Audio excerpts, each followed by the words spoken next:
যুবক চলে আসে। ছোট্ট ওয়াকিয়া, আল্লাহর নবী বিশ্ব নবী রাহমাতাল লিল আলামিন হুজুর আমার ঈদের নামাজ পড়তে গেলেন। আমার আপনার নবী হাবিবুল্লাহ জনাবে মুহাম্মদুর রাসূলুল্লাহ সাল্লাল্লাহু আলাইহি ওয়াসাল্লাম হুজুর আমার ঈদগাহ ময়দানে গেলেন, নামাজ পড়লেন। একজন মা তার সন্তানকে বলে, দুনিয়াতে তোমার মা আমি এখনো বেঁচে আছি, আব্বা জানও বেঁচে আছে, কিন্তু ভাগ্যের পরিহাস হলো তোমার আব্বা অন্যত্রে বিবাহ করেছেন।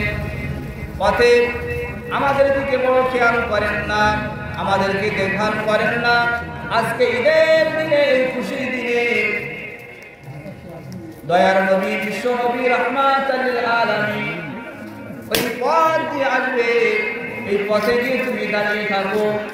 তোমার দুঃখের কথাগুলো, কষ্টের কথাগুলো একমাত্র দয়ার নবী মুহাম্মদ মুস্তাফা সাল্লাল্লাহু আলাইহি ওয়াসাল্লামের কাছে বলবে।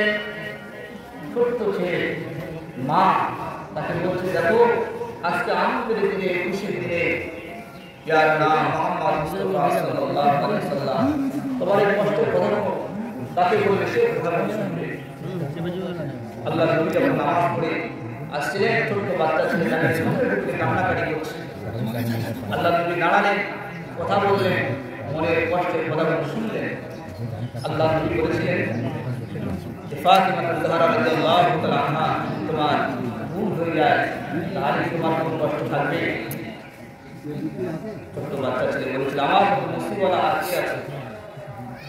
প্রিয় নবী মুহাম্মদ মুস্তাফা সাল্লাল্লাহু আলাইহি ওয়াসাল্লামের খাতিরে জান্নাত, তিনি আমার বোন হবে। আল্লাহ নবী আরো বললেন, আমার বিবি আয়েশা সিদ্দিকা রাদিয়াল্লাহু তাআলা আনহা যদি তোমার মা হয়ে যায়, তোমার কি আর কোনো কষ্ট থাকে নাকি? বাচ্চা ছেলে আনন্দে আত্মহারা হয়ে টুকরে কেঁদে ফেললেন।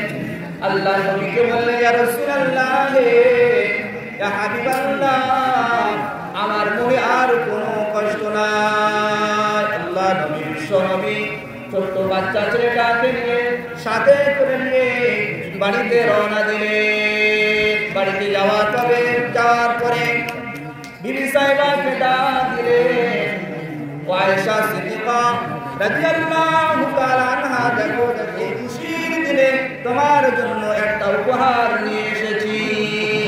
আম্মা জান আয়েশা সিদ্দিকা রাদিয়াল্লাহু তাআলা আনহা বার হলেন, হযরত মুবারক থেকে বার হয়ে দেখছেন ছোট্ট বাচ্চা ছেলে।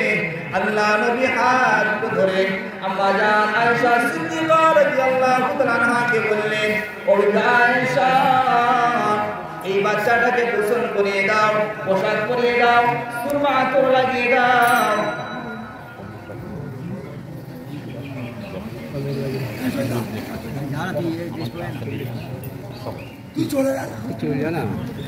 চলে আসুন, আর সময় বেশি পাখি নেই। আমার প্রিয় মুসলমান ভাই বাবাজিরা, সে বিশ্ব নবী রাহমাতুল লিল আলামিন ছোট ছোট বাচ্চা, এতিম বাচ্চা যারা তাদেরকে প্যার করতেন, ভালোবাসতেন, মহব্বত করতেন। শুধু কি তাই, আল্লাহর নবীকে আল্লাহ পাক 10 মিনিট আছে কোরআন পাকের মধ্যে বলেছেন, ওয়া আরসালনাকা ইল্লা রাহমাতাল লিল আলামিন বলেছেন, জগৎবাসীর জন্য রহমত স্বরূপ করে পাঠিয়েছেন। সুবহানাল্লাহ। আর মাত্র 10 মিনিট সময় বাকি আছে, চলে আসুন।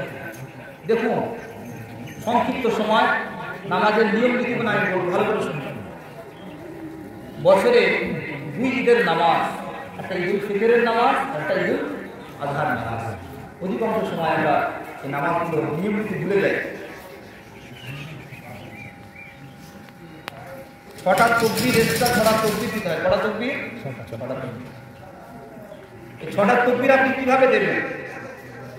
ইমাম সাহেব যখন আল্লাহু আকবার প্রথম যখন বলবেন, প্রথম যখন কানের লতি পর্যন্ত হাত তুলবেন, তোলার পরে ইমাম সাহেব তাহাজ্জুদ নামাজ এই বাঁধার পরে 5 ওয়াক্ত নামাজের যে সানা আমরা পড়ি, সানা আমরা পড়ব। তারপরে ইমাম সাহেব যখন সানা পড়া হয়ে যাবে তিনি পরপর দুটো তাকবীর দেবেন। কটা তাকবীর? ভালো করে কটা তাকবীর দেবেন? দুটো তাকবীর। এই দুটো তাকবীর কানের লতি পর্যন্ত তুলবেন, আল্লাহু আকবার, হাত ছেড়ে দেবেন, আল্লাহু আকবার, কানের লতি পর্যন্ত তুলবেন, হাত ছেড়ে দেবেন। দুবার হবে। আর একটা তাকবীর আছে। প্রথম রাকাতে কটা তাকবীর হবে? তিনটে এক্সট্রা তাকবীর। তৃতীয়বার ইমাম সাহেব যখন তাকবীর দেবে আল্লাহু আকবার, ইমাম সাহেব হাত বাঁধবেন। তাহলে বোঝা গেল প্রথম রাকাতে দুবার হাত বাঁধতে হয়। একবার হাত বাঁধার পরে সানা পড়বেন, সানা পড়ার পরে পরপর দুটো তাকবীর দিয়ে হাত ছেড়ে দেবেন। তৃতীয়বারের তাকবীর যখন দেবেন ইমাম সাহেব তাহরিমা বাঁধবেন, সূরা ফাতিহা পড়বেন, সূরা মেলাবেন। এইভাবে রুকু সেজদার মাধ্যম দিয়ে এক রাকাত নামাজ কমপ্লিট। ইমাম সাহেব আবার লম্বা তাকবীর দিয়ে আল্লাহু আকবার বলে দ্বিতীয় রাকাতের জন্য আবার তিনি দাঁড়িয়ে গেলেন। দাঁড়িয়ে যাওয়ার পরে ইমাম সাহেব ডাইরেক্ট সূরা ফাতিহা এবং অন্য সূরা মিলিয়ে তিনি সূরা মেলাবেন। তিনটে তাকবীর এখন বাকি। ছটা নাও করে চেঞ্জ করে দাও, অন্যটা নাও করে মজা খাবে চেঞ্জ ধরে নিবি। দ্বিতীয় রাকাতে ইমাম সাহেব যখন দাঁড়িয়ে যাবেন সূরা ফাতিহা পড়বেন এবং সূরা মেলাবেন। তিনটে তাকবীর পরপর তিনি দেবেন, আল্লাহু আকবার, আল্লাহু আকবার, আল্লাহু আকবার, তিনবারই হাত ছেড়ে দেবেন। চতুর্থ তাকবীরে রুকুতে যাবেন। রুকুতে যাওয়ার পরে রুকু সিজদা করবেন, করার পর ইমাম সাহেব সালাম ফেরাবেন। এইভাবে দুই রাকাত ওয়াজিব নামাজ আমরা সমাপ্ত করব ইনশাআল্লাহ। ভালো করে শুনুন, ভুলিয়ে ফেলবেন না।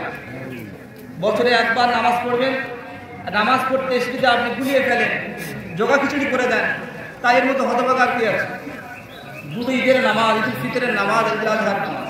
আমাদের ঈদুল ফিতরের নামাজ পড়বো, নামাজের নিয়মটা যদি আপনি ভুলিয়ে ফেলেন বলে দেওয়ার পরেও, তাহলে আর কিছু করার নেই।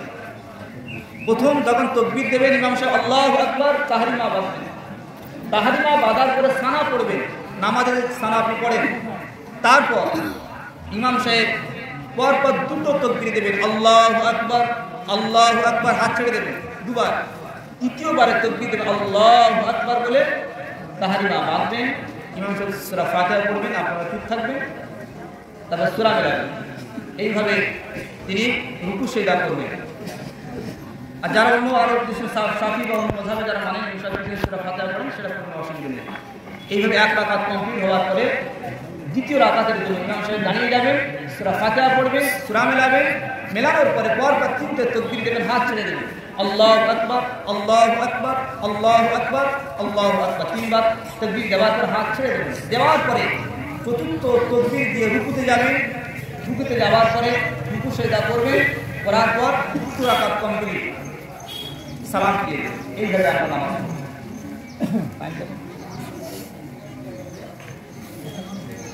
আর মাত্র 7 মিনিট বাকি আছে, চলে আসুন। রাসূল পাক সাল্লাল্লাহু আলাইহি ওয়াসাল্লাম বলেছেন, ঈদের মাঠে যখন কেউ আসে,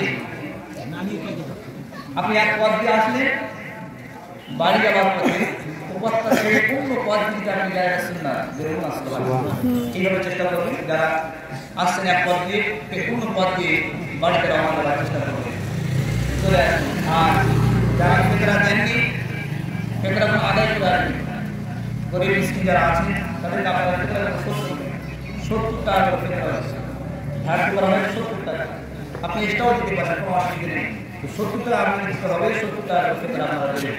দরুদ আল্লাহুম্মা সাল্লি আলা সাইয়্যিদিনা মাওলানা মুহাম্মদ ওয়া আলা আলি সাইয়্যিদিনা মাওলানা মুহাম্মদ শুকরিয়া রাসূলুল্লাহ সাল্লাল্লাহু আলাইহি ওয়াসাল্লামের নামে শান আল্লাহুম্মা সাল্লি আলা সাইয়্যিদিনা মাওলানা মুহাম্মদ ওয়া আলা আলি সাইয়্যিদিনা মাওলানা মুহাম্মদ সাল্লাল্লাহু আলাইহি ওয়াসাল্লাম।